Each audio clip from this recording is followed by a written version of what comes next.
Welcome. We're going to cover three-column note-taking and how you can use this as a great study tool. So what we're going to cover specifically will be what is note-taking, what are the purposes and uses of note-taking, and what specifically is the three-column note-taking method. So in the past, as you've been a student, you've been in a lot of different study scenarios. You've been in lectures, you've viewed presentations, you've read through books, you've had all kinds of different experiences and ways of learning. You've already taken notes, I'm sure, in many of your classes and in a variety of different settings. And you've used different note-taking styles. As well, you've had to use different kinds of study tools to learn information.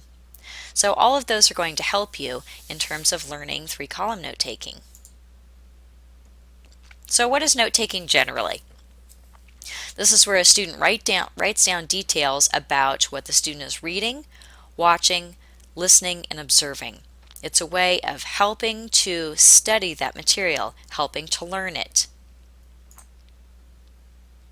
So the purposes and uses of note-taking, why do we do it? It helps us to get organized, to stay on top of class, helps us to speed up learning and studying. It increases reading comprehension and helps a person prepare for exams much easier. It's a great study tool, something that everyone should be using. Typically, learners will be broken down into three different groups: auditory, visual, and kinesthetic. Auditory are learners who learn by listening and talking. Visual learners like to see things. They're very visual people, right? So they like to see images and things. And kinesthetic learners like to move around. So what kind of learners do you think would like three-column note-taking? Typically, it's visual learners who will find three-column note-taking to be most appealing. It's a very visual process. And interestingly, most people are visual learners. Here's about what three-column note-taking looks like. You have three different columns. I've color-coded them for you so that they really stand out, and you can color-code your own as well if you choose. In each of the three different columns, we've listed out all of the items that would go underneath those columns. This is what it would look like. You have a couple of different options in terms of how to structure your columns. One thing you can do is called a KWL, which is know, want, and learn. So what you know, what you want to know, and what you learned or what you found out. Another way to use three-column note-taking when you're doing researching is to put your source on the far left, your data and your details in the middle, and your citation information on the right. This can be a very efficient way for collecting information while you're researching. You can also use the PRP method, which stands for pre-reading, reading, and post-reading. This can be very useful for people who have reading comprehension issues, so they have a difficult time remembering what they've read. Use this method to help there. So what are some other things that you can incorporate into three-column note-taking? You can also color code with highlighters. You can use sticky tabs or sticky notes. Those can be really helpful. You can also use 3x5 cards.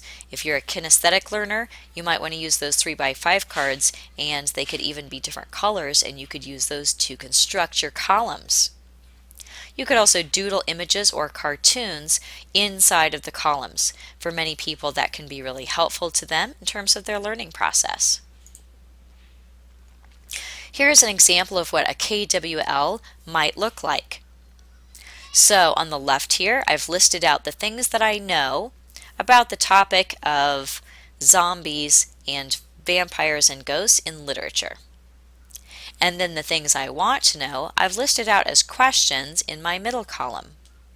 And then on the right side here, I've left it open to what I would learn. So as I learn information about these topics, I would write it in my right column there. Here's an example of how you can use your three-column notes for research.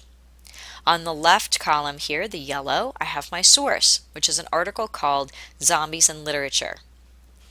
In the center column, the brown, I've listed out the different facts that I was able to take from this article that I would use in a research paper or project. And then on the far right here, I've listed out my citation. This is what I would include in my works cited page. This is a great way to keep your information straight that you're doing for your research projects and papers. You can also use the PRP method: pre-reading, reading, and post-reading. For pre-reading, you would include things like your background knowledge, prior questions that you have, sources that you already know about, any clues that your teacher has given you, and any knowledge that you want to collect. Then as you're reading, you would move into the center column, the brown column.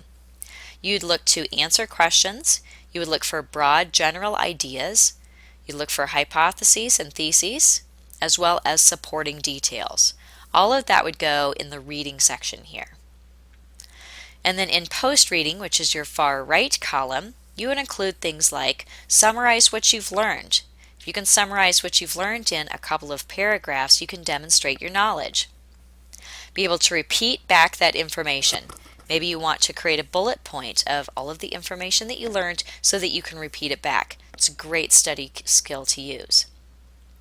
You would want to have the answers to all of the questions that you've asked, as well as to formulate new questions that might drive your research further.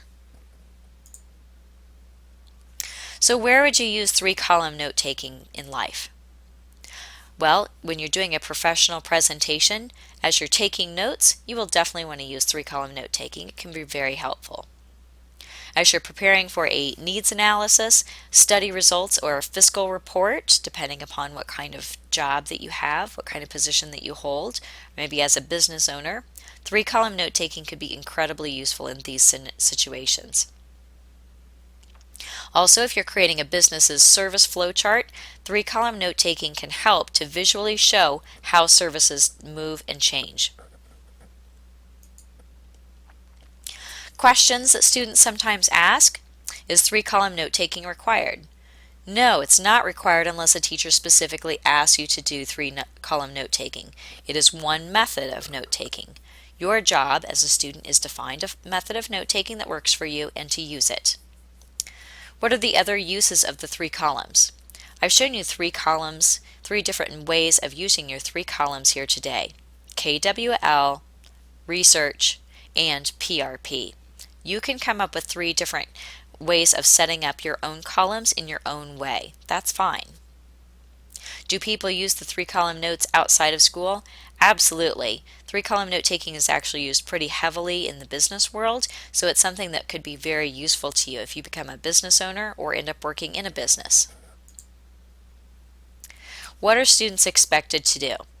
Students are expected to take notes while studying, to use note-taking process that works for them individually, to ask for help when needed, and to be organized. Be sure you follow those things. Note-taking is an integral part of the studying and learning process. People tend to study a little differently from each other, and they tend to choose different study skills that they prefer. Choose the note-taking method that works best for you and use it every time you study. At this point, what you should know and be able to do is to understand what note-taking is, to know why students take notes, understand the three-column method, and be prepared to use three-column note-taking in your own studying. Taking online classes can be very rewarding as long as you stay organized. Good luck.